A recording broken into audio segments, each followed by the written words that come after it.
levels of bioavailability you assume to be low, medium, or high. And then in the second stage, you will enter the food and dietary data. The food is actually your food composition table.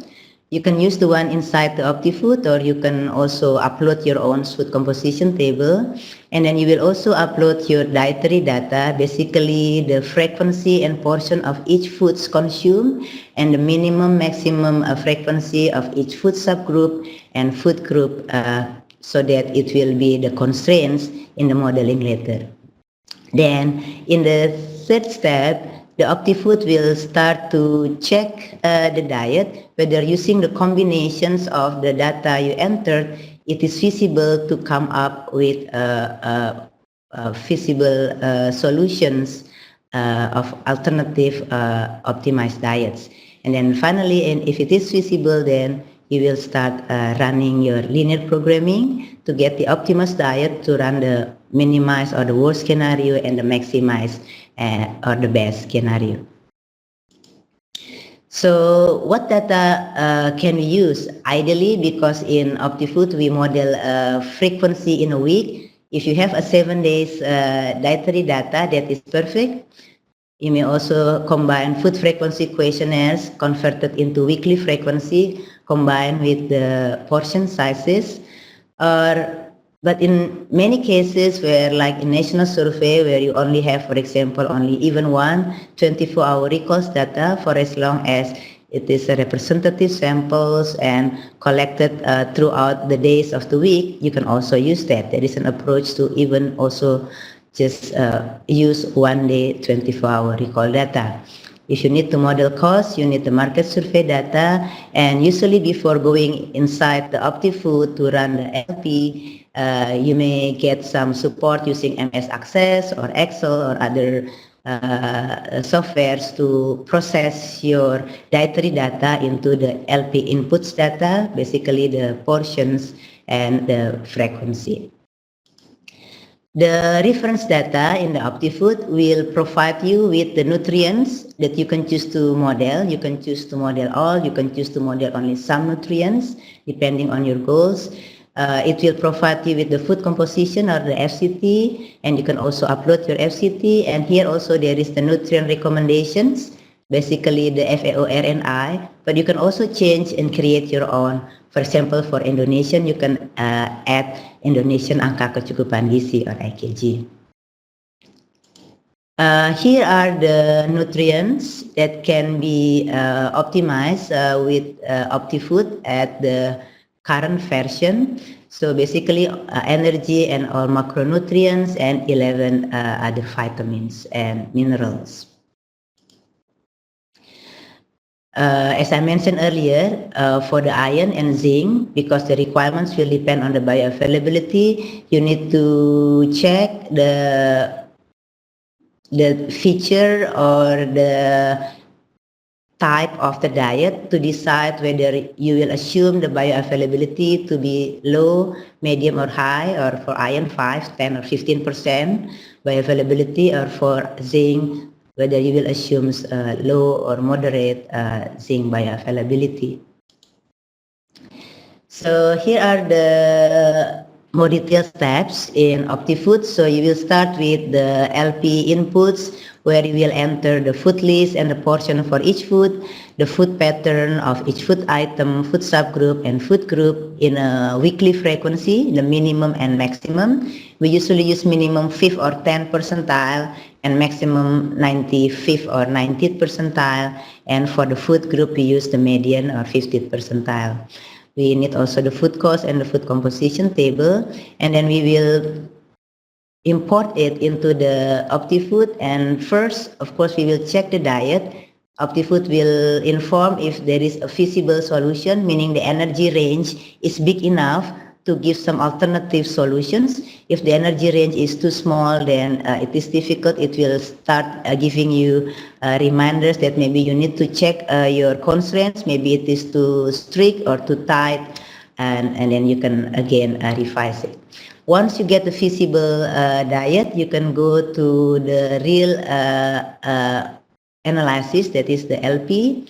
and you can create the optimized food-based recommendations.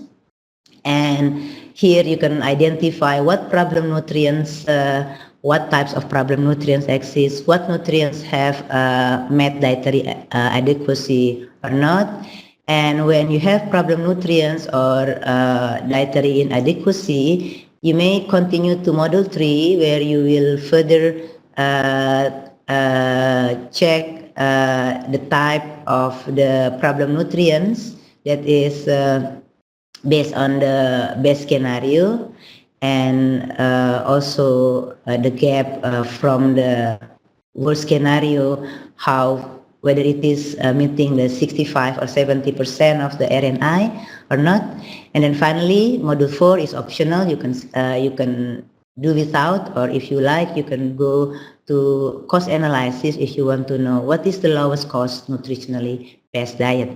So in more details about the type of nutrients, I summarize in this table. So using the linear programming, basically we can categorize each nutrient into either one of the 4 types.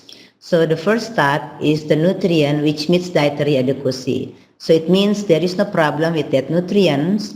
Even we don't specify in our message, the population food pattern already ensure that the dietary adequacy for that nutrient can be met, because even the worst case scenario is more than the 65 or 70% RNI, or the value close to the EAR, estimated average requirement. For some other nutrients, they are not problem nutrients, but they are not yet safe enough. Their worst case scenario cannot meet the EAR, or still below 65% of the RNI. So in this case, this is also a clue that we may improve the diet by identifying nutrient-dense food or food subgroups to recommend. The other 2 categories is when the nutrient is actually a problem nutrient. And here we have 2 types. One is when the problem nutrient is a partial problem nutrients, meaning that even in the best diet, it doesn't meet the 100% RNI, which it should be. But when we maximize the nutrient, it can actually exceed 100%, meaning actually the solutions of that nutrient is available in the food basket of the populations. It's just we just need to identify what food subgroup can actually improve this partial problem nutrient. But the worst type is when the problem nutrient is an absolute problem nutrient, because not only it doesn't meet 100% RNI in the best diet, it can also, it cannot meet the 100% RNI even when we maximize the nutrient. And this suggests that we may have to think of an alternative food to recommend beyond just the existing food pattern or the food basket.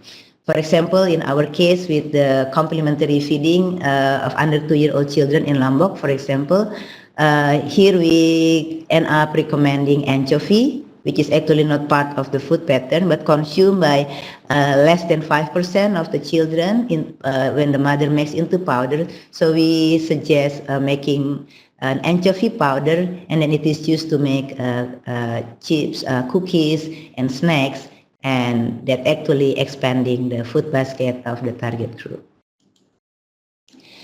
So back to the subjects, why we need the different food-based recommendations in subpopulation groups. So I would like to share our previous analysis when we compare different age groups using our National Basic Health Survey, or Riskesdas, in 2010. And when also we compare the different socioeconomic level in a study in an urban area in Bandung, Indonesia, and when we compare between setting of rural and peri-urban area in Lombok and Bogor. So as you can see here, comparing the national data between different age group, we see that younger children tend to have more problem nutrients than the older children. And as you can see here, for Indonesian children, actually, as they pass 1 year old, the food available in their food basket can actually be optimized to meet the nutrients in the diet. Comparing between the different socioeconomic is also interesting because we may think that the better socioeconomic, the less problem nutrient. But actually our findings suggest that it's not necessarily better, but just different problem nutrients. Here you can see that iron, which is problem nutrient in the low socioeconomic, is not a problem in the middle socioeconomic. Calcium is still a problem nutrient in both socioeconomic levels. But interestingly, while folate is not a problem nutrient in lower socioeconomic, it is a problem nutrient in the middle socioeconomic children. And that is because they consume, when we take a closer look to the diet, because they consume a lot of animal protein, but lack of vegetables. And when we compare the rural and peri-urban areas, we can also see that sometimes peri-urban can be even worse than the rural areas, given their circumstances. Also, when we compare the problem nutrients across countries, this is the finding from the Smiling study from 5 countries: Cambodia, Indonesia, Laos, Thailand, and Vietnam. And as you can see here, in younger children, quite similar to the Indonesian profile I showed earlier, many of nutrients are problem nutrients, basically iron, zinc, calcium, and this is actually niacin. Sorry. And the pattern of problem nutrients start to differ as the child gets older. You see here at the 9 to 11 in Vietnam, iron is the only problem nutrients. And when the child starts to be 1 year old, we see that for some countries, no more problem nutrient exists, meaning the food available in their food basket can actually be optimized to meet the nutrient requirements. And that suggests that even the same developing countries, given our different dietary pattern, we may have different problem nutrients. And so more specific food-based recommendation is needed. So I would like to share some more real examples. How different can it be? How similar can it be, the specific food-based recommendation? And the first is from our studies in Lombok for the under 2-year-old complementary feeding recommendations, in which we would like to improve the knowledge, practices, and intakes of the key problem nutrients, which are iron, zinc, and calcium, in East Lombok, West Nusa Tenggara. So here are the CFR, complementary feeding recommendation messages. It is in Bahasa Indonesia. So basically the first one is to encourage breastfeeding on demand. The number 2 is giving a boiled drinking water, because there is still a practice of not giving a boiled drinking water. Number 3 is about the meal pattern, that is how many meals per day, how many snacks per day. And then number 4 is about highlighting that protein should be given every meal, because there is still a practice that the child can go a meal with only rice and vegetable or water. And then here is when we start to specify the specific, the nutrient-dense food that we identify. Here we identified for the problem nutrients of iron, zinc, and calcium, that in Lombok, liver, chicken liver, fish, and anchovy are actually the nutrient-dense food that can fill the nutrient gap. And we taught the mothers to make it into abon, so shredded liver and fish and anchovy powder, so it can be kept and have a longer shelf life. And in addition to the protein in every meal, we suggest the mothers to add another teaspoon or tablespoon of this abon ikan, shredded fish or shredded liver every meal, and also to give the snack made from the anchovy powder. we of course recommend also the vegetables for every meal, but again, to add the nutrient density, the energy density, I mean, we also encourage them to add a little bit of fat. And given that in the area fortified foods are also available, and it is also part of the solution to help meeting the nutrient requirement, we also recommend a fortified biscuit for the snack, because it is still better than just candy or chips or unfortified foods. So this is again an important message, because when we call a local specific food-based recommendation, it doesn't mean that we are taking out the fortified foods. For any food which are available in the local market, we call it as the local foods. The second example is from our work in Myanmar by our PhD student, Dr. Lin Marlaing. She studied about what if the iron supplementation is accompanied with optimized GFR, and how it affects the micronutrient status, iron, zinc, vitamin A, and also the growth and gut microbiota of these under 2 children. And again, in general, the GFR for the Myanmar study is typical, highlighting also the breastfeeding and the meal version. But as you can see here, they come up with another type of food to meet the iron requirement, like liver or blood sausage, small fish, basically the same like anchovy. And here, because they also have more problem nutrients than in Indonesia, so they also recommend eggs and also beans and lentils, and specifically the roselle leaves. In Indonesia, we take the roselle flowers as the tea, and there they take the roselle leaves as the vegetables. And they are limited fortified foods, but it is also identified that available fortified foods in the area could also be added in the recommendation to help improve the nutrient requirement. It is always important to highlight that in making the FBR or GFR, we always specify the portion, because sometimes mothers or target groups do not get a clear idea of what portion size we actually mean. So actually they comply, but the portion size is not big enough, and as a result, the result is not as effective. In the third examples, it is again in Indonesia, where we specifically want to address the stunted problem among the stunted under 2-year-old children in Dompu District, West Nusa Tenggara.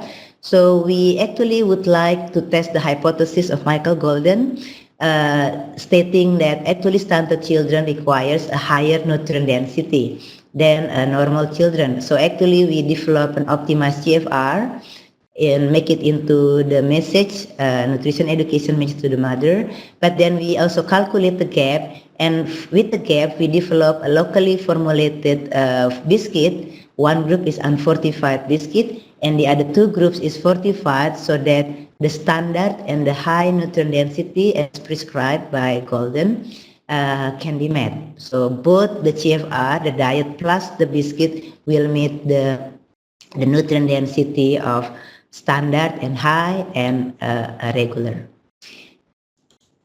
The message here, again, they're specifying some also animal food here, but interestingly in this Dompu, we do not find problem nutrient as we found in Lombok. So most of the nutrients except vitamin C are only in dietary inadequacy. So meaning actually these children are not in that big nutrient gap as compared to the Lombok children. And as a result, actually this study found that it is not the high nutrient density diet or even the standard nutrient density diet, but actually the unfortified one is the one giving the most favorable effect on growth. I do not present the result here, but it suggests that the result may also be different if it is in a different population where they have a lot of problem nutrients in their diet. So in summary, from these 3 case studies in Lombok, Ayeyarwady, Myanmar, and Dompu, Indonesia, we can see that even the same age, the problem nutrients may be different. And this may lead to different nutrient-dense food or subgroups to be specified in their complementary feeding recommendations. And this is in brief the findings from the 3 case studies in Lombok.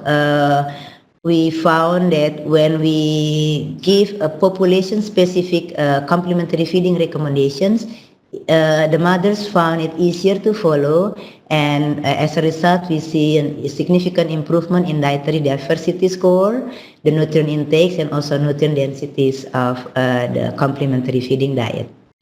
In the Myanmar study, actually, we see that when the child is fed only iron supplement, it is a highly anemia area, without the diet being optimized, there is a negative risk in terms of a reduced ratio of beneficial to pathogenic microbiota.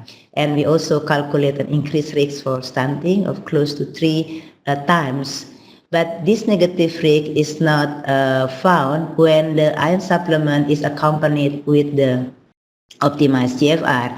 And we see that it is through the zinc intake and the zinc status. And this is also important to note that this negative effect is already observed despite the fact that we use more bioavailable iron fumarate. The effect may be even worse when we use the iron sulfate, for instance.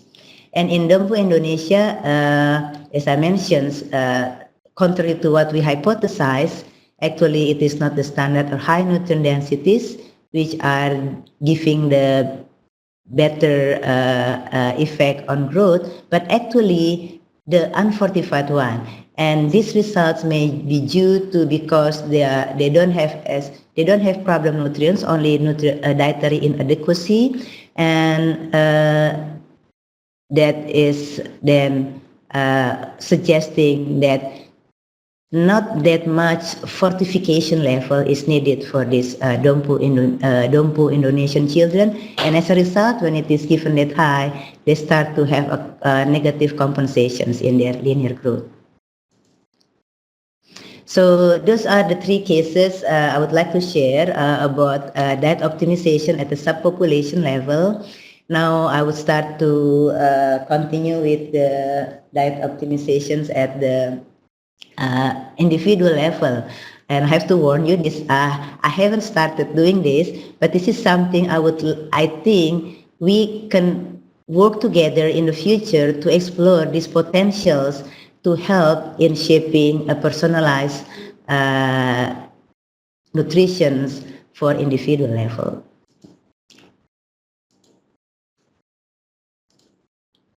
So a lot of you have been familiar with this term nutrigenomics and nutrigenetics, which is basically a study of how foods affect our genes and how individual genetic differences can affect the way we respond to nutrients.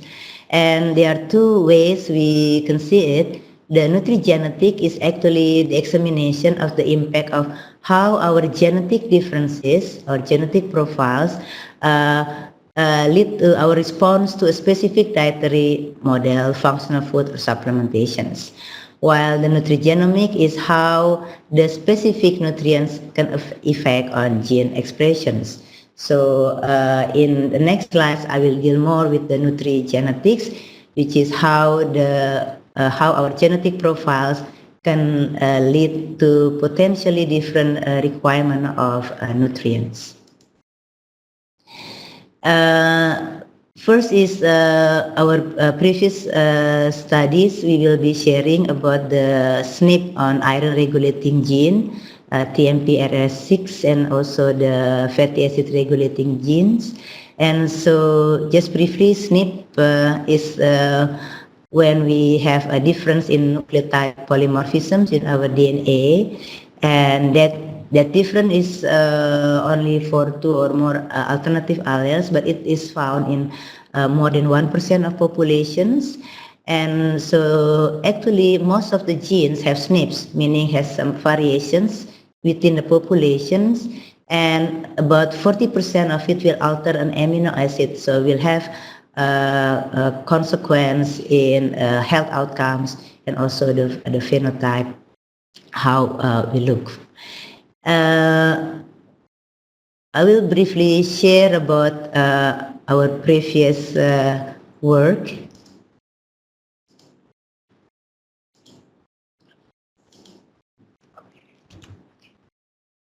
So first is that we have been looking at the genotype of TMPRSS6 gene. It is the transmembrane protease serine 6, which is the gene involved in the metabolism of iron. And we have just started a small study selecting the two potential SNPs of the TMPRSS6 genes, which have from the previous literatures significant influence to iron metabolism in Asian countries. And here, from these two SNPs, we did the study in our samples of under 2 children in Lombok, where the prevalence of anemia is extremely high, close to 90%. We see that actually the proportion of the mutant allele, which is around 50% in China, in Lombok we found a much bigger. So this allele is usually called the iron lowering allele. So subject carrying this allele tend to have a lower hemoglobin and iron status indicators. And indeed, we found in Lombok like 3/4 of the children actually have this iron lowering allele.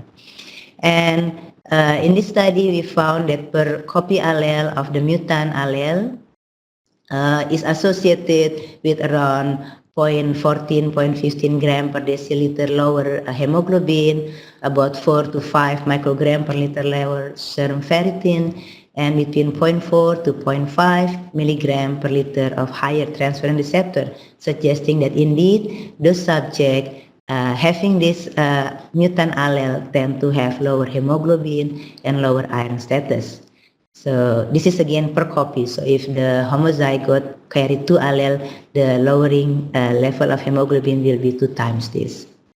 And actually, based on this finding, we may actually be doing a calculation. For example, if 1 microgram per liter of serum ferritin correspond to 8 to 10 milligram of body iron store, then we may calculate that this 5 microgram per liter of lower serum ferritin may correspond to 40 to 50 milligram body iron store, and that may be translated to how much is actually needed of iron for these subjects who carry this iron lowering allele.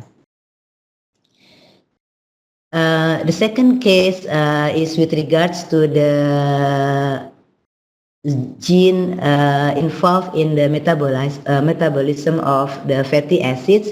We also did in the same subjects about the fatty acid desaturase enzyme, the genes involved in the conversion between the precursors to the more derivatives of fatty acid in terms of omega-6 and omega-3. So this linoleic and alpha-linolenic acid will be converted to D5D and D6D through desaturation and elongation pathway. And in this pathway, these FIDS genes are involved, and these genes are the one who determine the rate-limiting enzymes. So here, the individual genetic variations may be affected by their FADS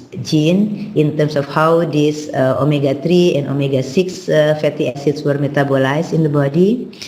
And the findings suggest that this polymorphism in FADS gene has association with variation in long chain PUFA plasma levels.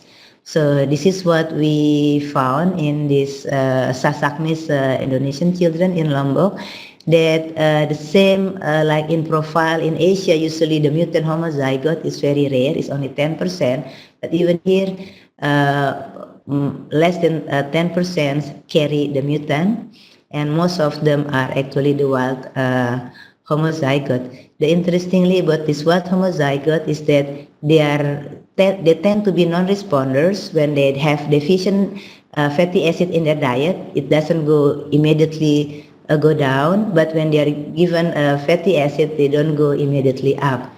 So it may be something that can add to our discussion whether some studies see positive effect when fatty acid is given, and most studies actually found sometimes the effect is not that significant among the Asian populations.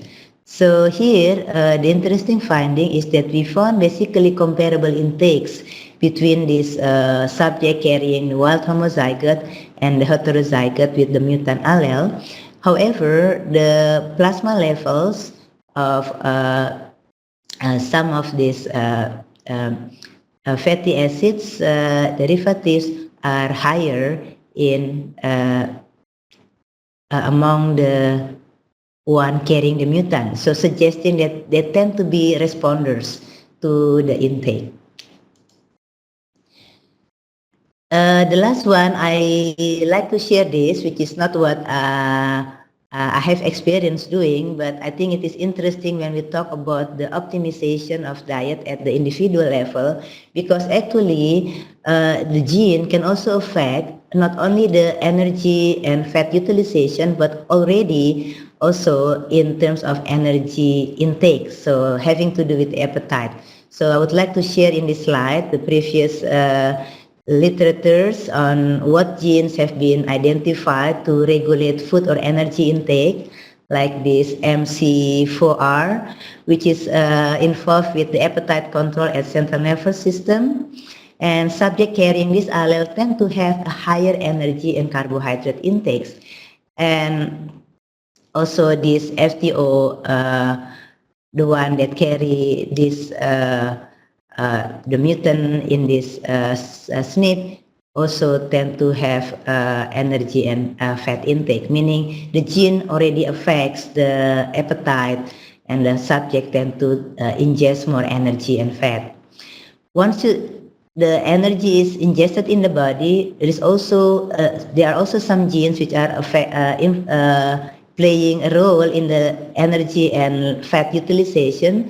These are two examples. Like for example, this ADBR2 genes, it involves in lipolysis and other metabolic functions, and actually subject carrying this gene have been found to have 2.5 times greater risk of obesity only when their carbohydrate, their percentage of energy from carbohydrate exceeds 45%. This is a very important finding because for us, usually our energy for carbohydrate usually is more than 45% of our energy, usually is around 50 to 60%. And so this subject is very much prone to being obese when the energy from carbohydrate exceeds what for normal people is still normal. And there is another apoprotein A5. This gene has also been found to modulate the effect of fat intake on BMI and obesity risk in men and women. So what does it mean when we talk about potential applications in how we can perhaps work toward more optimized diet at the individual level? So I think this is something that many still need to contribute. But for example, if you look into the dietary component of energy, in our general dietary advice now, we simply calculate our recommendation based on the energy requirement calculated based on sex, body weight, and physical activity level. But maybe later on, when we know more about the genetic profile of the subject, we may be able to, for example, prescribe for some subjects having this carrier of IDBR2, for example, that we will prescribe them an energy in which the contributions from carbohydrates should be less than 45%, so they don't have an increased risk to be obese. And for these subjects carrying this FTO gene, may also, because they tend to have an increased appetite, a higher energy and fat intake, we make go perhaps, for example, having a personalized approach that they will be taught to have the skill in choosing more low energy, low fat foods, or maybe with some combination with psychosocial approach to control the appetite. With regards to iron, we usually base the recommendation based on, of course, sex, age group, physiological state. But again, with the finding in TMP RSS6 with the iron lowering allele, maybe we can calculate a different iron recommendation for those carrying this iron lowering allele based on the calculated cap of how much lower cyanoferritin, for example, and how that corresponds to required higher intakes. And the same with fatty acid. We may also add some recommendation, especially for those subjects who tend to be in wild homozygote, tends to be non-responders, whether it means the requirements should be increased so that they start to respond to the intake of essential fatty acids. So I found this paper, which I think is interesting to share with you, how this work has been ongoing toward more personalized nutrition. So this is the work by Nielsen and L. Sohemi, published in Gene Nutrition 2012, on a randomized trial of genetic information for personalized nutrition. And in this paper, they aim to compare the effect of providing genotype-based dietary advice with general recommendations on behavioral outcomes using a randomized control study. They did it in men and women from the Toronto Nutrigenomics and Health Study. They are aged 20 to 35-year-olds. And they have previously been completing a survey to assess their awareness on direct-to-consumer genetic tests and nutrigenomics. So in the intervention, in the control, they received general dietary advice. But in the intervention, they received the genotype-based personalized dietary advice, providing recommendations for daily intakes of caffeine, vitamin C, sugar, and sodium based on the genotypes that have been assessed before on these subjects. So how can we make it more genetic recommended? So basically, it is an example of the message of the recommendation for caffeine. So basically, in general recommendation, we mentioned about the recommendation is 300 milligram per day, and then what are the food sources, and what it is converted into the portion. But in this more personalized to the genotype, they add the information. Since you have the CC version of this gene, you might benefit from limiting your caffeine intake to no more than 200, which is about 2/3 of the recommendations. And so basically, this is also done for other genes, as mentioned there, related to the vitamin C, sugar, and sodium. So the subject in the interventions receive more specific recommendations, basically whether they should lower or the intake of this caffeine, vitamin C, sugar, and sodium. And then after the interventions, they were surveyed what they felt about the results, and then in the intervention group, basically very few, like 9%, felt uneasy about having their genetic profile information known. So meaning for them it is not something too sensitive to be known. And if you can see here, in most of the questions, the intervention group tend to show that they understand the dietary report better. that they identified. Of course, the recommendation is new to me because like it is specified with specific genotype, and then they feel like they enjoy the dietary recommendations given to them because it is like something really suited to their profiles, and then they found it useful, and they like to know more about the dietary recommendation. So this suggests that the genetic test, which is more nowadays more used as disease risk identification, actually can be also used to provide more personalized dietary recommendations. And this study at least found that it is well appreciated by the subjects.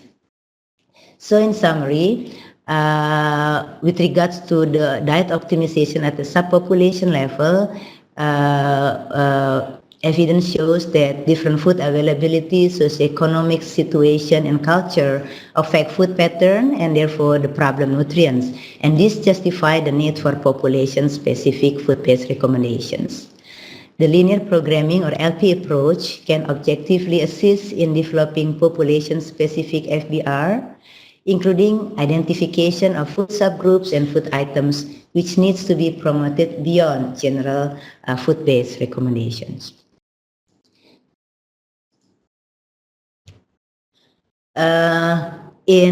Toward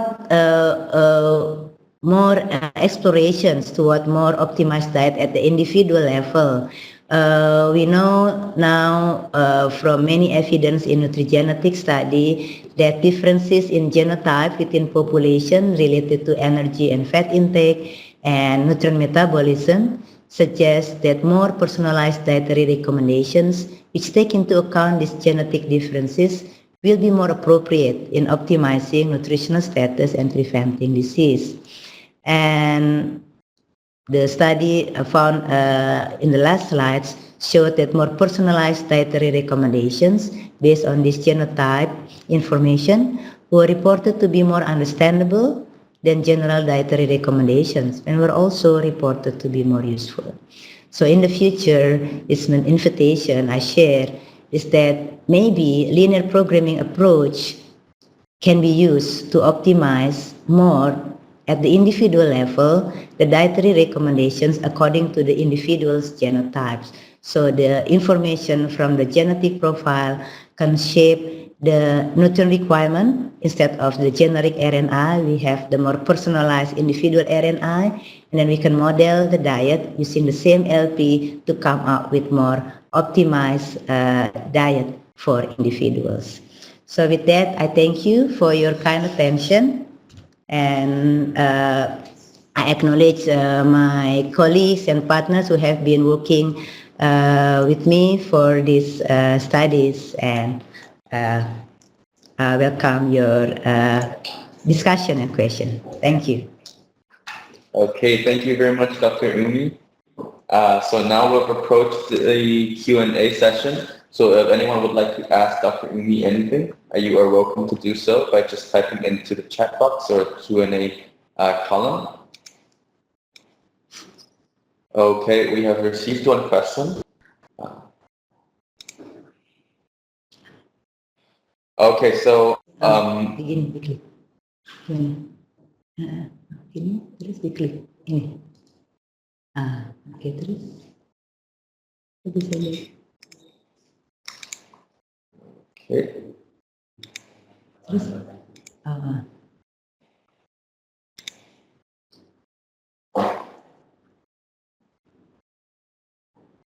Dr. Umi, is it okay if I ask the question now?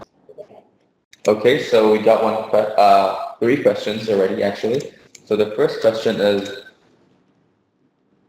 OptiFood software currently free? Sorry? I've checked it in advance. Okay, so one participant mentioned that he checked it in advance via Google whether or not OptiFood software is free. Okay. But I don't think he can find. So is it currently free to be accessed? Yeah.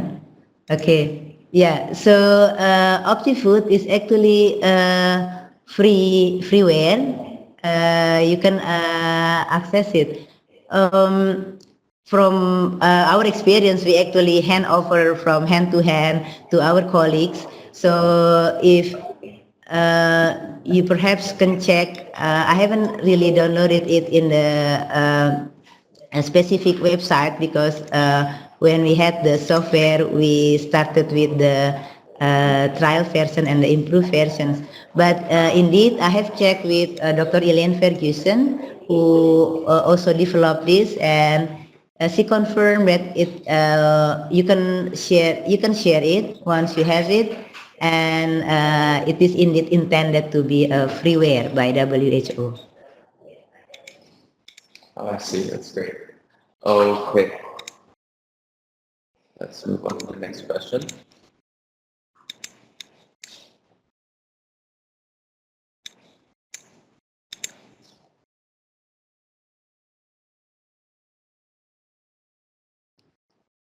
Okay, so the next question is, do you have any suggestions on how to use OptiFood or LP as guideline for product development in industry applications?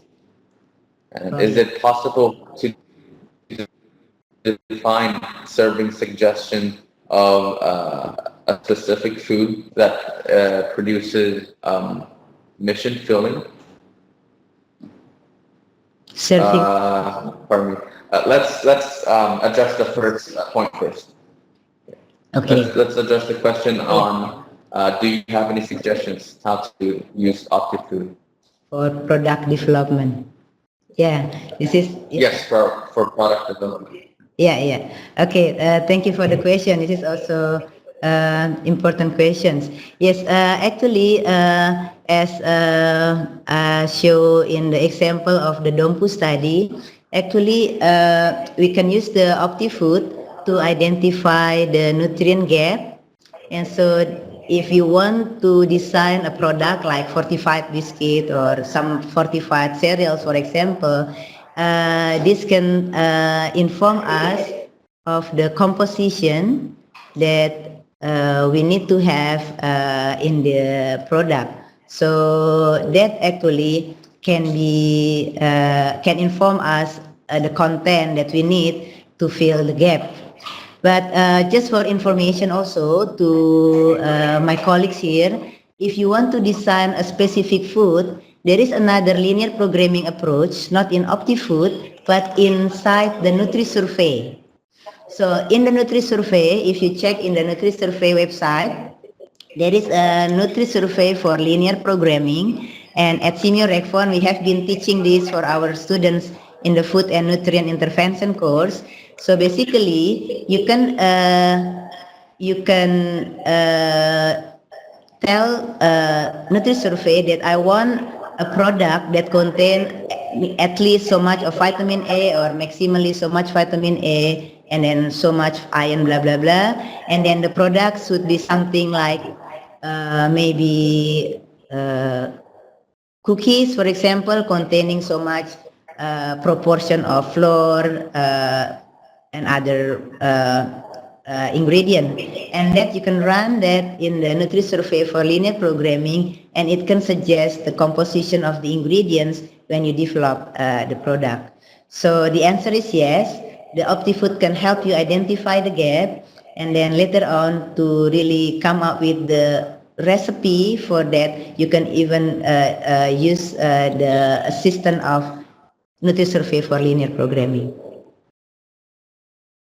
Okay, thank you very much. Okay, so now let's address the second point here, which is it possible to define serving suggestions of a specific food?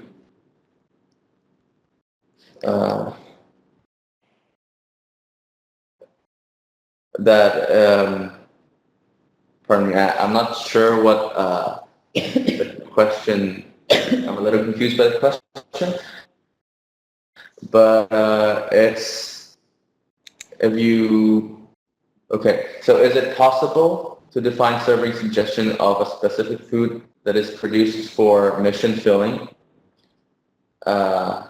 for a specific mission to fill the gap of nutrition adequacy by LP? Okay. Yeah. Yeah. So yes, the OptiFood can actually assist us in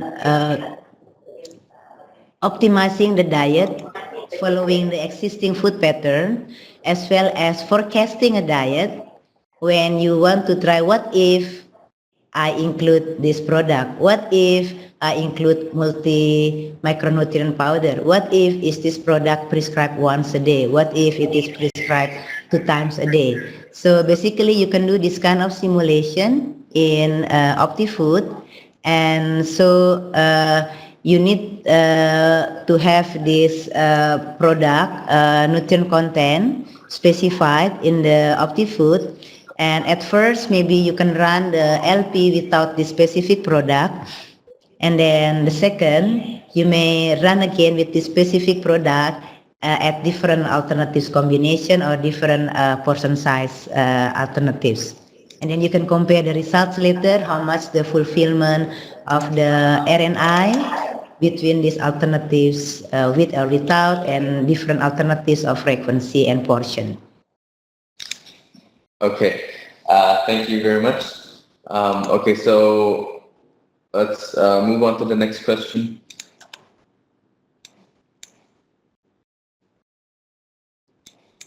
Okay, all right. So is there any rule of thumb regarding sample sizes? Sample size for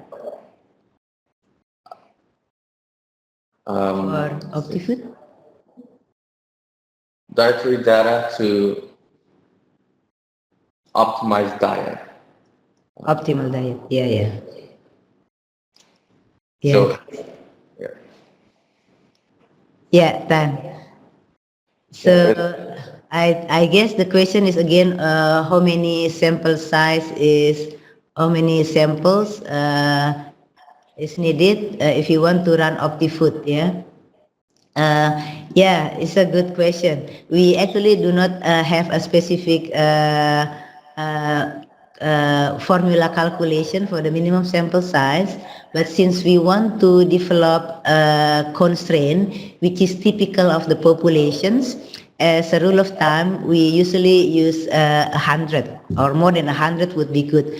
Why? Because in OptiFood, we will try to include the foods which are typically usually consumed by at least 5 or 10% of the population. And so if it is just, for example, only 20 subjects, it may not capture. So usually we go with 100 subjects for developing the LP inputs information, the food frequency, the portion.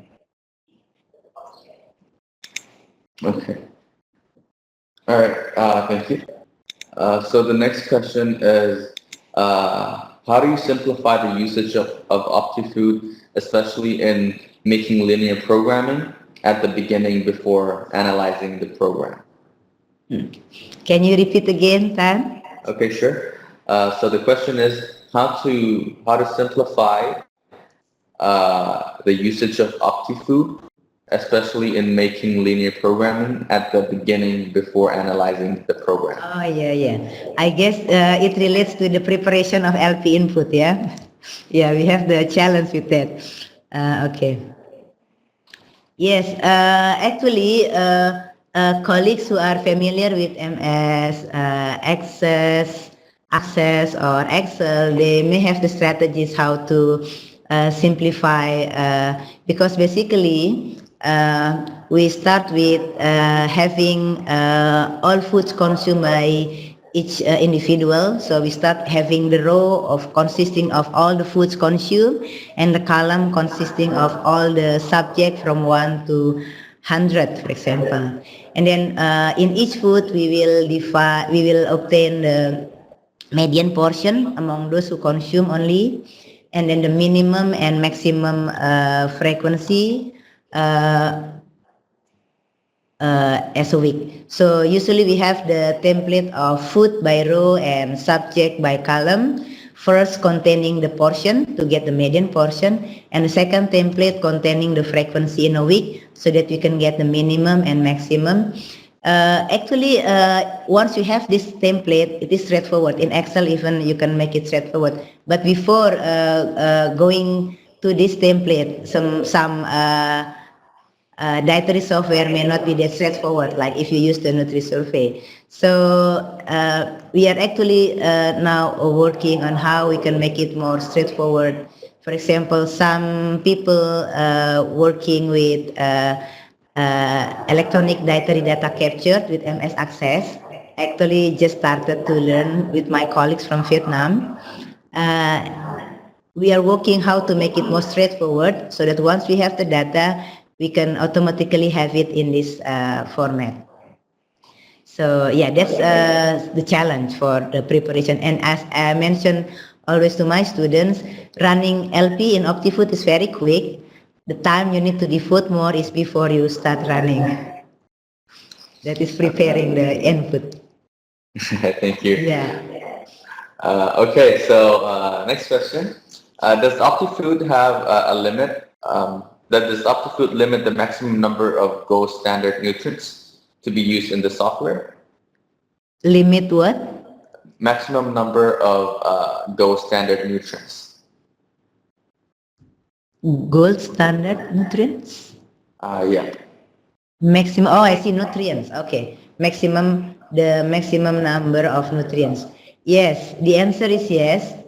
As I mentioned in my slides, at the moment, besides energy and macronutrients, there are only 11 columns for nutrients, which are vitamins and minerals in the current version of OptiFood. And for example, if you see there, vitamin D is not there if you want to optimize vitamin D, for example. But you can actually play with the column. So we have students, now my PhD students in Myanmar who is working on the fatty acid optimization. So actually, because her study is specific to optimizing the fatty acid, and some but not all of those 11 vitamins, mineral, so she replaced some columns with nutrients she did not use with the fatty acid. So you have to use it consistently for the column in the, so for example, you replace, because you don't model vitamin A, you replace it with EPA. And so consistently also in your FCT, your column of vitamin A is replaced with the EPA. So that's so far how we play a trick with the existing version of the OptiFood. But maybe we can suggest further, and then maybe another version in the future may have more nutrients. We hope so. Okay, thank you. All right, so moving on. Okay, so it seems that examples of food in OptiFood are all in English. So it seems it's quite difficult for this participant to match the information with Indonesian terms. Yeah. Is there any solution for this? Oh, yeah. Yeah. So if you wish to use the food composition tables already inside the OptiFood, you have to be certain that it is exactly the food your target group is consuming. So you have to know exactly the meaning. You have to know it is exactly the version, like it is the orange, sweet potato, or what type of banana, what type of fish, etc. So if you are not sure, my suggestion is always just use what you have in your country FCT. Because to import the food composition table from your original FCT is not complicated, and that is safe because then you are sure to use the exact food your subject is consuming rather than choosing one food in the OptiFood which may be the same or which may be not exactly the same. So if you have the food composition table, my suggestion, use your own FCT. Okay, thank you. All right, so let's see the next question. Okay. Can OptiFood be used to optimize diet for a specific population who experience overnutrition, such as people with obesity or some NCDs? Yeah, this is a good question. Yes, the answer is yes as well, because basically you play a trick in linear programming. The key is that how you set your goals and how you set your constraint.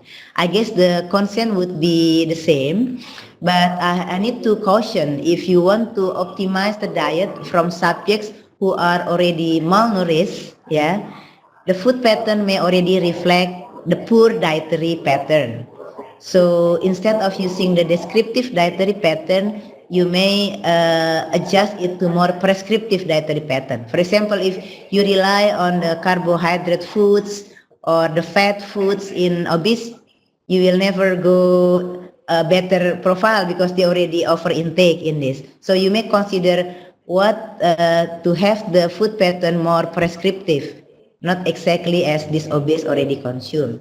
And then for the goals, I think, for example, the energy, of course, you can adjust based on how much you want to reduce the energy. For example, from our nutrigenetic study, you may also want to adjust how much you want the energy come from carbohydrate, for example, that you can adjust. So the key is that specifying the goals according to how much you want to reduce, and be careful about specifying the constraint, not to be descriptive, but I would suggest more to be prescriptive. Thank you. Yeah. Okay. All right. So next question. So according to the result, it seems that optimum diet is based on genes, but how do you identify genes? Can it be identified in groups, or must you do it individually, one by one? Oh yeah. This is the questions that relates to the applications of the nutrigenetics in public health. Of course, when we assess the genetic profile, we do it individually, because within the population, as I saw you in Lombok, for example, even 10% of them have mutant FADS, and 25% of them do not have mutant TMPRSS6. But in the application, for example, if you want to have more subpopulation optimized diet, which is more accommodating the genetic profile of the populations, maybe, for example, you can appreciate the predominant genetic profile of the population. For example, in Lombok, where we have 75% of them have the iron lowering allele, then maybe for the general, if a genetic test cannot be done, you will more recommending a higher iron, for example, or more bioavailable iron in the recommendations. The same like fatty acids, for example.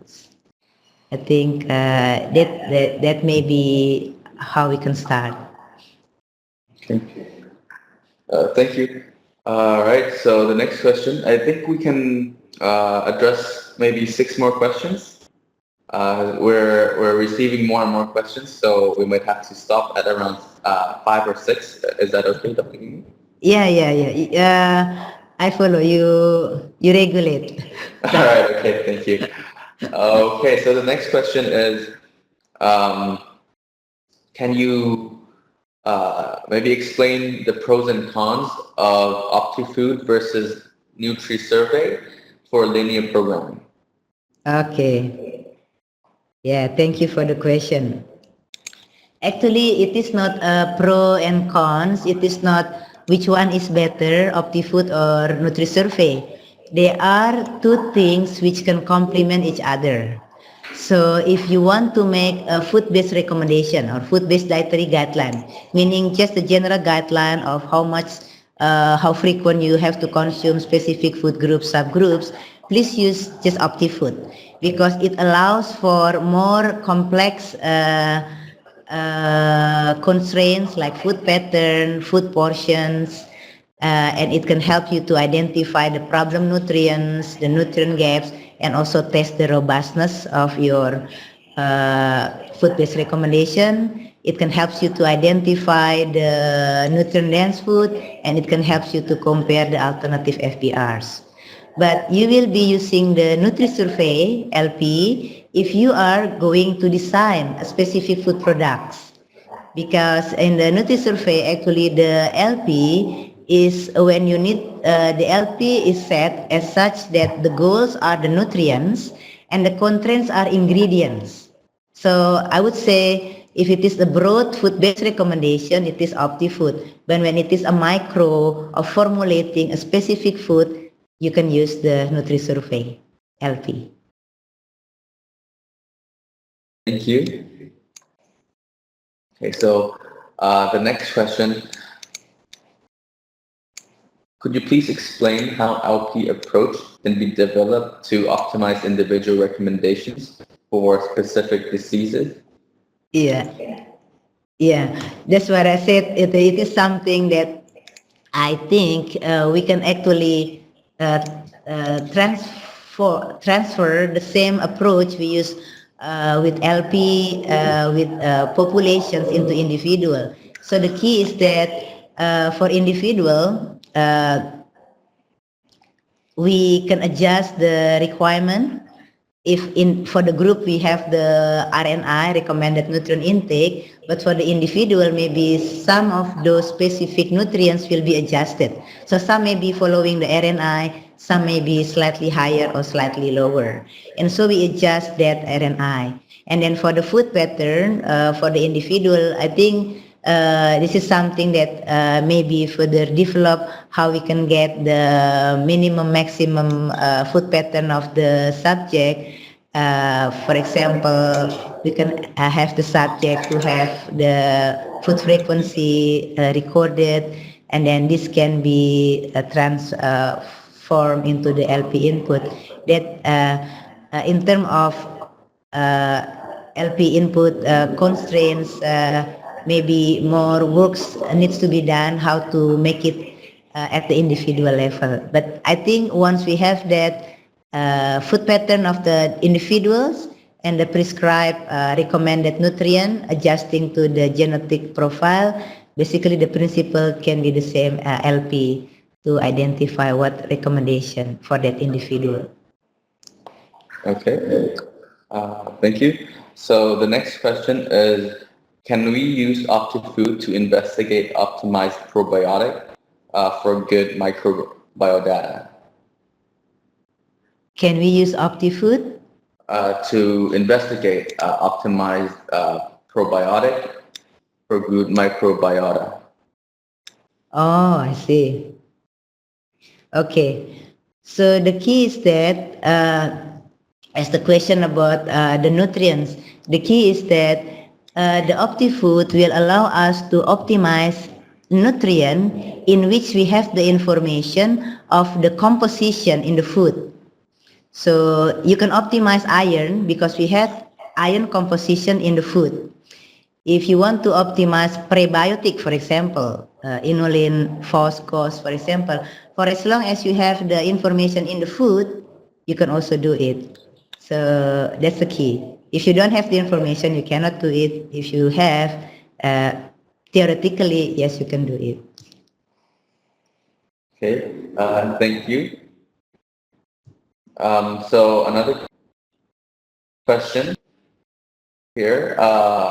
So in your experience, what is the highest constraint in applying OptiFood to subpopulation in Lombok, Dompu, and Myanmar?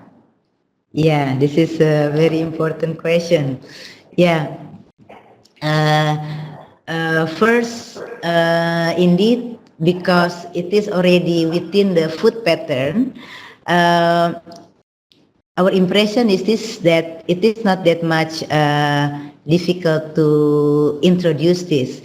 But what I can share is that before you start implementing the population-specific FBR, it is recommended that you do a trial of improved practices. So you bring the result of your OptiFood results to a group of your target group, for example, mothers of under 2, and then you assess their diet in the previous week and yesterday, and then you introduce the message, and then you let them try within a week, and then after a week you talk to them again and ask them what messages are easy to implement, what messages are difficult to implement, and why. For example, in Lombok, for example, between fish, liver, and anchovy, the most challenging is to make children consume the anchovy because it is more complicated in the preparation. Mothers need to make the powder and then make another products, and it is indeed in line with the survey because we only found 2 out of 100 children consuming anchovy. But if we can combine with food processing method, recipe, all this type of activity, from these 2% of children consuming anchovy, we end up with more percentage consuming anchovy powder after the intervention. In Myanmar, the challenge would be the belief, the belief because they perceive vegetables cause a child to have diarrhea. Because the study is done in the river banks of Ayeyarwady river banks, and actually maybe due to the hygiene and sanitation, when not prepared well, the vegetables may be the vehicle to this bacteria causing diarrhea. So then again, in order to tackle this challenge, we need to combine the message with a hygiene and food safety message, that it is not actually the vegetable that causes the diarrhea, but how the vegetable is processed that causes the diarrhea. So that is the challenge from. So you have to be fully aware of the food taboo, of the food belief, because even you already take the food from the food pattern, meaning it is typical food, typically consumed, but sometimes nutrient dense food may be rarely consumed, or some individuals may have some belief, and so in addition to the food-based recommendation, you may add other message that eating liver doesn't make your kids to be spoiled, or eating vegetable doesn't make your child to be diarrhea for as long as you prepare it well. I think that's our experience from the 3 studies. Okay, thank you very much. So I think we can address 2 more questions here. Yes. So the next question is, if we want to conduct a formative research for collecting dietary patterns through a dietary survey or focus group discussion and market observation, how many FGDs and market observation are needed? Okay. Yeah. Depends on what is the level you are going to develop your FBR. If, for example, you want to make FBR of a specific district, and for example, you have like 10 sub-district within the district, I would recommend, you don't need to do visit to all the 10 markets, but you can choose the most typical sub-district markets. Usually we go to 3 markets, so at least to get some variation. And if you have a combination of the type of market like traditional and modern, or even sellers, you can also combine. So the key is not that we have to assess all, but just to get the typical price. And yeah, one tips I would like to share with everyone: when you check the cost of the food, as an investigator, if you are not the local people, make sure that it is not you who asks the price. I usually go with the local mothers, just get the price, her price, because if I ask the price, it may be different. So make sure that the price you get is the price of the local people.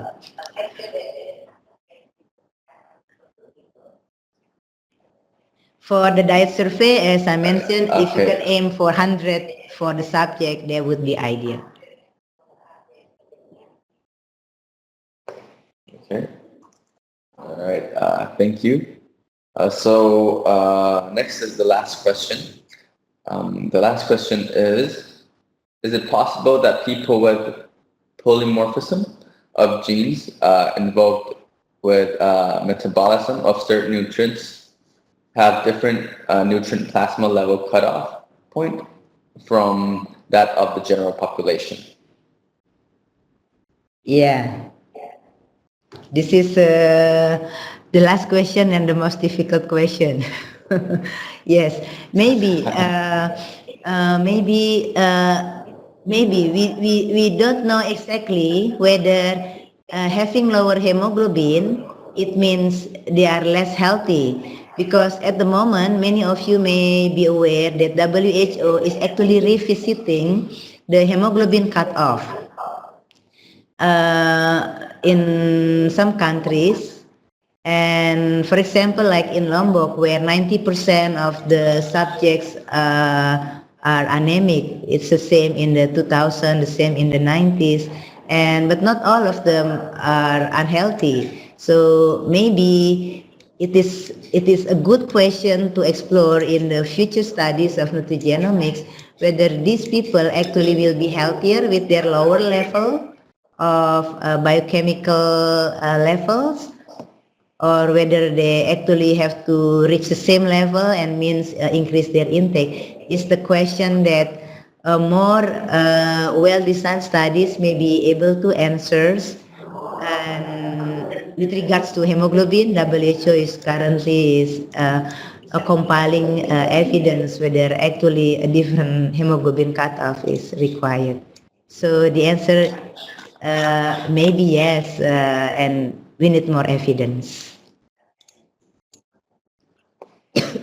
Okay, so that was the last question. Thank you very much, Dr. Umi. Okay, would you like to give some closing remarks to the participants? Yeah, thank you for the questions, for the interest in this approach. And I think as nutritionists, we believe that our people needs the right message so that they have a good nutritional status. And to me, if you know that they have a specific condition, if they have a specific situation that you can help better by more specific recommendations, that a better way of helping our people to have a better nutritional status. And the challenge is it is not the most practical, it is not the most straightforward, but it may be the better way so that we don't over-prescribe nutrient for those people who don't need that much, or we don't under-prescribe because we generalize the requirement for those who may need more. I think that's my message. So the same like a personalized medicine, maybe more and more, give what they need, don't give what they don't need too much. I think that's the best way of approaching or improving our health and nutrition. I think that's the main, so to say, soul of this optimization of the diet. Okay, thank you very much, Dr. E, for giving us your time to give the lecture today. I really appreciate the session. And thank you all participants for joining us. I would also like to inform you that the post-lecture materials, which will include the slides and the recording of the session, can be found on our website at cmeo.org. I have also put the link down in the chat box. And also before we leave, there's also going to be another lecture at 2 p.m. today.